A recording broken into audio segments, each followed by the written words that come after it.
Hey, real quick, before we dive into the Sales Talk Uncensored podcast, do you want free tips to help level up your sales and marketing and take your business to the next level? Then head on over to salestalkuncensored.com and subscribe. It's that easy. Are you ready for this? So, the big question is this: how will sales professionals and small business owners like us, people who didn't have the best mentors, information, or the best start in life, how will we turn that around and live the absolute best life we can for ourselves and our families, because we all deserve it? That is the question, and the Sales Talk Uncensored podcast will give you the answers. My name is David Huffman, and welcome to Sales Talk Uncensored.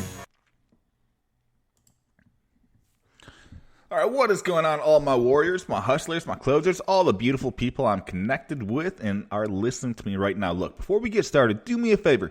Share this podcast with a friend, and wherever you're listening to, give it a like, rate it 5 stars if you think it's worth it. Hopefully I don't put on a 1 or 2 star show. And drop a comment about what you want to see next. The only way that this podcast grows is by engagement. So just engaging, just giving a thumbs up, just the hearts, wherever you're listening at, comment, right? It all helps out, and trust me, everyone at Sales Talk Uncensored greatly appreciates it. But let's talk about to-do lists and why to-do lists suck. Growing up, I did a lot of to-do lists. Like that's the bottom line, it's something that's kind of ingrained in all of us. Am I right? People sit down, they are told, hey, you got to do a to-do list, and you have to make sure that you accomplish X, Y, Z on your to-do list and knock out your to-do list every single day. And I'm not disagreeing with that. I'm not arguing with that. Like, absolutely not. It's a good habit to get into.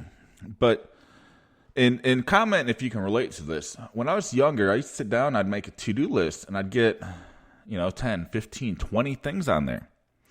No matter how hard I tried, at the end of the day, I would sit down, I'd have some empty spaces. I'd have some stuff that wasn't accomplished. I'd feel like I lost a day. I wouldn't feel happy. It's just a miserable state to be in. Am I right? So to-do lists absolutely suck. They make you feel like you're failing at life if you don't knock them out. Now, a couple years ago, I sat down, I got into real estate, got my real estate license. I joined up Keller Williams, and Keller Williams is founded by Gary Keller. I had a mentor in real estate, and they introduced me to Gary Keller with the Millionaire Real Estate Agent book. It's a fantastic book. If you haven't checked out the book, check out that book.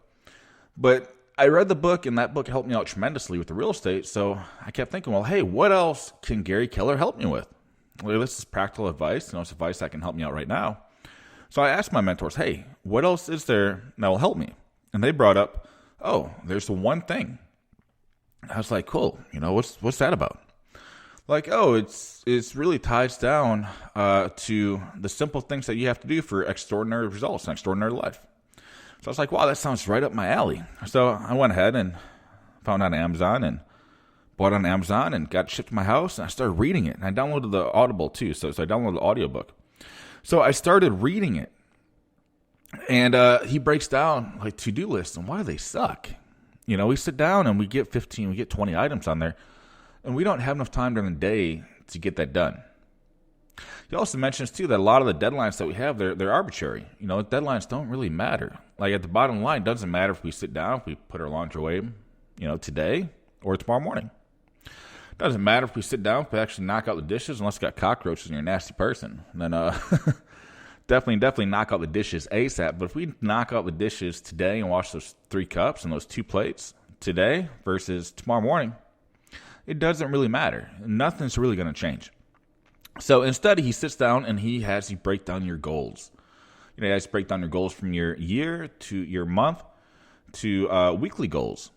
And then when you're breaking down your goals, you're able to sit down. You're able to really pinpoint on a to-do list. Okay, well, hey, what's the one thing that I have to do for my to-do list to hit this goal? Because here's the thing. It's a 20-80 rule. 20-80 rules is universally applied everywhere, and it pretty much works. But if you sit down, if you notice, you'll get 80% of the results from 20% of those actions. So you have to focus on 20% of those actions. So before you know it, you get a list of 15, 20 items that are, to-do lists and absolutely suck. And you can't finish and you're stressed out for no reason. And then you're able to isolate that down into a small and manageable list of 1, 2, 3, 4 items. Back in real estate and stuff, the number one thing that you could do every single day was to lead generate and follow up, prospect and follow up. If you didn't have someone in front of you, if you weren't talking to someone, you weren't making house sales. Am I right? You weren't getting the listing appointments. You weren't getting the buyer broker agreements.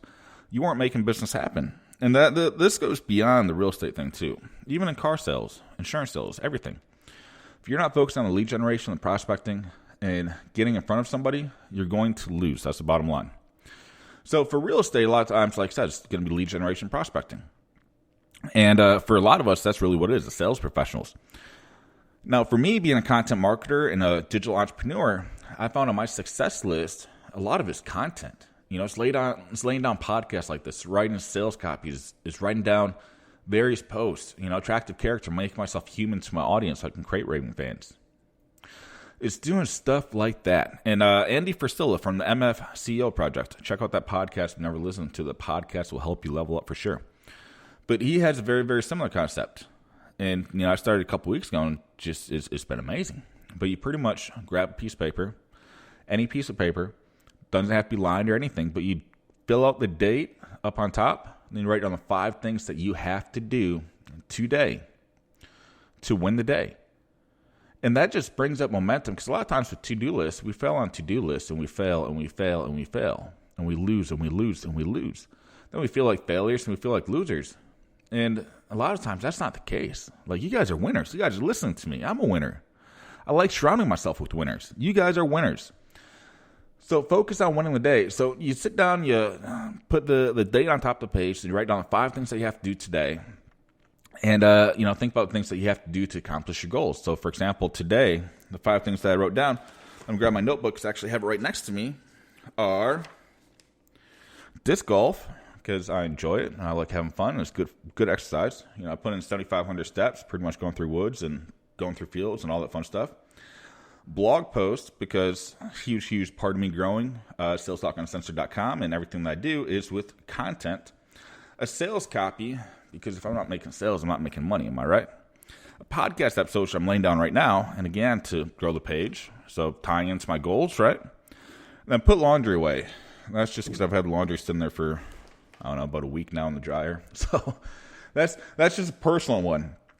But the other 4 are, health and fitness and personal life and, how to expand my business. How can I get more people listening to me, and how can I help more people?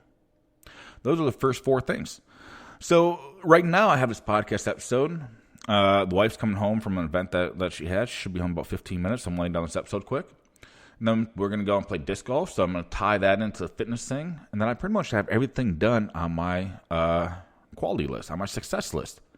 So I'm going to sit down and put a W up next to the date for saying, hey, I won today. And I won yesterday, and I won a couple of days ago.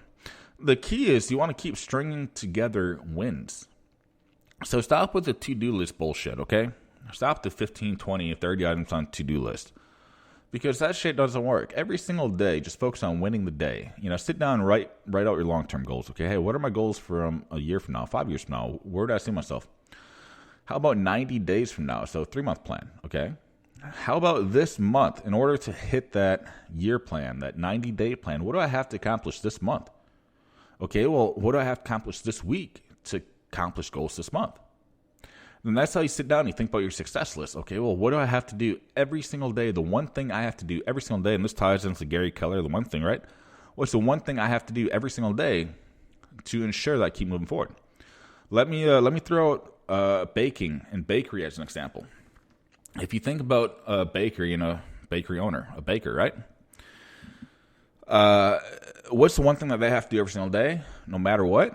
Like, that's it, just the one thing that they have to do every single day. They have to wake up at 3 a.m. and they have to start cooking and start baking and start getting everything ready for the day. After that, it doesn't matter. Once they sit down, they got the donuts ready and the bagels ready and the biscuits ready, and I don't really eat sweets and stuff, so I'm not sure what else they do. But once they go ahead and they bake all their stuff for the day, that's it. If they have a system in place, they can let their cashiers and the other people sit down and start running stuff, right? But every single day, the number one thing that they have to do is they have to bake. So what's the one thing that you can do every single day? And that's really it. Sit down, write that down. Do what Andy Frisella did. Write down the 5 things they can do. check out or 5 things that you can do to win the day, and start keeping tabs of, hey, did I win today or did I lose today? Then check out Gary Keller and the One Thing, because it's a fantastic book, absolutely amazing book. Thank you guys for listening, and hey, don't forget, check out salestalkuncensored.com and subscribe for more tips to up your sales and marketing skills and level up your business. Share this podcast with a friend, and wherever you're listening, give it a like, rate it 5 stars if you think it's worth it, 4 stars, 3 stars. Hopefully I'm not 1 or 2 stars, right? And drop a comment about what you want to hear next. That's the only way this podcast grows. Once again, I appreciate all of you guys for tuning in, for listening. Have a good one.